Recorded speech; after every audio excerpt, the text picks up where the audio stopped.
نحمدہ ونصلی ونسلم علی رسولہ الکریم، اما بعد۔ ہندوستان پاکستان کیسے بنا؟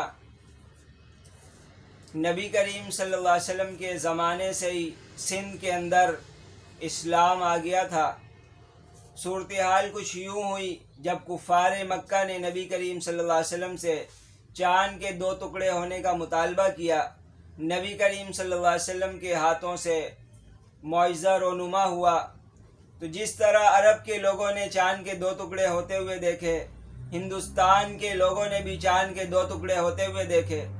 تو ہندوستان کا ایک راجہ تھا زمورن، اس نے صورتحال معلوم کروائی اور پھر نبی کریم صلی اللہ علیہ وسلم پر ایمان لا کر اسلام قبول کر لیا۔ اسی طرح لنکا کے ایک راجہ نے حضرت ابو بکر، حضرت عمر رضی اللہ تعالیٰ عنہما کے زمانے کے اندر ایمان لا کر اسلام قبول کیا۔ اس طرح سندھ کے اندر، ہندوستان کے اندر آہستہ آہستہ اسلام آنے لگا۔ حضرت عمر رضی اللہ تعالیٰ عنہ کے زمانے کے اندر جب ایرانیوں پر حملہ کیا گیا تو ایرانیوں نے سندھ سے مدد طلب کی۔ سندھی اور ایرانی مل کر جب مسلمانوں کے خلاف لڑنے لگے تو ایمان والوں کے اخلاق کو دیکھ کر بہت سے ہندو متاثر ہوئے اور انہوں نے مسلمانوں کے خلاف لڑنے سے انکار کر دیا، اور بہت سے لوگ متاثر ہو کر مسلمان ہو گئے۔ پھر حضرت علی رضی اللہ تعالیٰ عنہ نے اپنے زمانہ خلافت میں ایک چھوٹا سا فوجی دستہ بھیجا اور انہوں نے قیقان پر حملہ کیا۔ یہ سندھ کا پرانا نام ہے۔ تو اس طرح سندھ کے اندر اسلام کی داغ بیل پڑی۔ حضرت امیر معاویہ رضی اللہ تعالیٰ عنہ نے حضرت عبداللہ بن سوار رضی اللہ تعالیٰ عنہ کو 4000 کا لشکر دے کر بھیجا۔ انہوں نے جا کر کوہ قیقان پر حملہ کیا۔ پرانا نام سندھ کا یہی تھا۔ حضرت عبداللہ بن سوار رضی اللہ تعالیٰ عنہ ترکوں کے ایک دستے سے لڑتے ہوئے شہید ہوئے۔ ان کے بعد بھی کوششیں جاری رہی۔ محلب رحمہ اللہ حضرت امیر معاویہ رضی اللہ تعالیٰ عنہ کے زمانے میں پشاور سے آگے بڑھے اور لاہور اور ملتان سے ہوتے ہوئے سرہند تک پہنچے۔ اس طرح لوگ اسلام قبول کرنے لگے۔ پھر 85 ہجری کے اندر عراق کے گورنر نے سعید بن اسلم کو سندھ کی طرف روانہ کیا۔ اس طرح سندھ کے اندر بھی تھوڑی بہت اسلام کی حکومت برقرار رہی۔ 90 ہجری کے اندر سرندیپ کے راجہ خلیفہ عبد الملک سے رابطہ رکھتا تھا۔ اس نے خلیفہ عبد الملک، ولید بن عبد الملک کے خدمت میں کچھ تحفے تحائف بھیجے، اور اس زمانے میں جو سرندیپ کے اندر جو مسلمان عرب فوت ہو گئے تھے، ان کے یتیم بچے تھے، بچیاں تھیں، ان کو بھی روانہ کر دیا۔ اب جب جہاز دیبل تک پہنچا، جس کا آج نام کراچی ہے، پرانا نام دیبل تھا، تو وہاں کے ڈاکوؤں نے اس جہاز کو لوٹا، مردوں کو قتل کر دیا گیا اور عورتوں اور بچیوں کو غلام بنا لیا گیا۔ ان عورتوں میں سے ایک عورت نے فریاد کی، اے حجاج بن یوسف مدد کر۔ حجاج بن یوسف کو کسی طرح یہ اطلاع پہنچی۔ اس نے خلیفہ ولید بن عبد الملک سے اجازت چاہی اور بڑی مشکل سے اجازت دینے پر تیار ہوئے۔ اس طرح سندھ کے حاکم کو لکھا گیا، اس وقت راجہ داہر کی حکومت تھی، کہ ہماری جو خواتین ہیں اس کو ہمارے حوالے کیے جائے، اور جو لوٹ مار کر کے جو ہمارے خزانے تحفے تحائف لیے گئے ہیں وہ ڈاکوؤں سے چھڑوا کر واپس بھیجے جائیں۔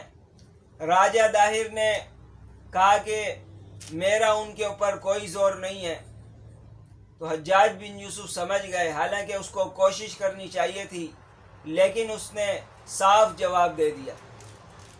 اس شکست حضرت حجاج بن یوسف نے ایک لشکر بھیجا عبید اللہ بن بنسان رحمہ اللہ کو، انہوں نے لڑائی کی لیکن وہ شہید ہو گئے۔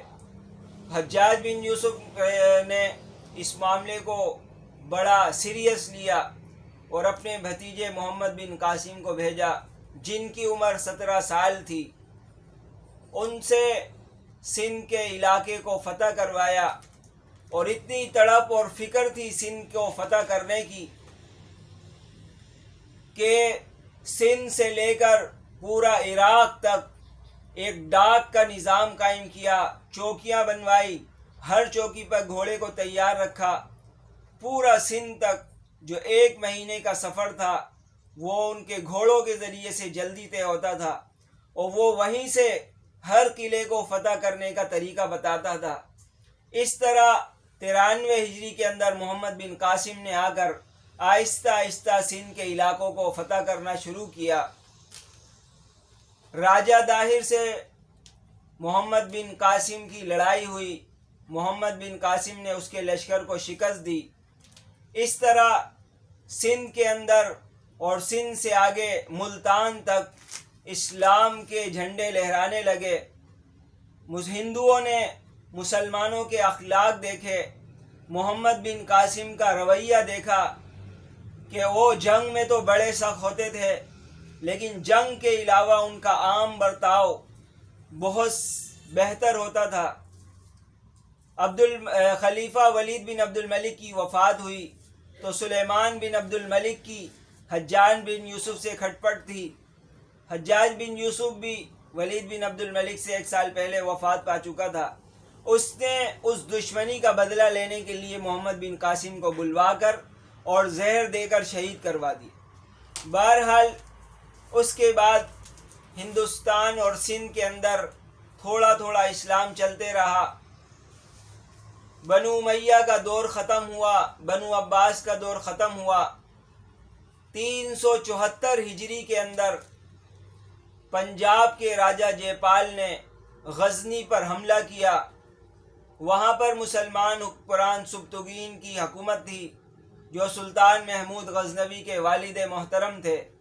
انہوں نے راجہ جے پال کو شکست دی اور اس کے بعد اس کا بیٹا سلطان محمود غزنوی غزنی اور افغانستان کا حکمران بنا، اور اس نے راجہ جے پال کو چھوڑا اور پھر اس سے حملہ کیا۔ پھر بار بار اس طرح حملے ہوتے رہے تو سلطان محمود غزنوی نے ہندوستان پر 17 حملے کیے اور ہندوؤں کے زور کو توڑنے کی کوشش کی، اور اس میں بھرپور کامیابی حاصل ہوئی، یہاں تک کہ سومناتھ کے بت کو بھی توڑ دیا، اور اس طرح اسلام ہندوستان کے اندر مضبوطی سے جمنے لگا۔